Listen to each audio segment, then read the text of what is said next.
Hello everybody, welcome back to my YouTube channel. So guys, in this video I'm gonna be showing you how to unlock borrow feature on Cash App. So guys, let's start by wasting any time.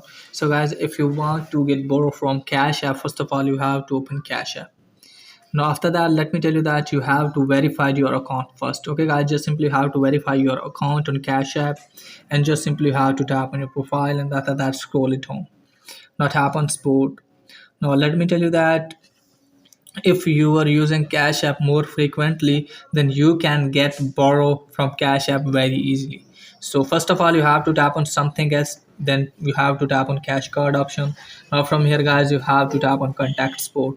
Now from here guys, you have to tap on not about a transaction. Now from here guys, you have to tap on chat.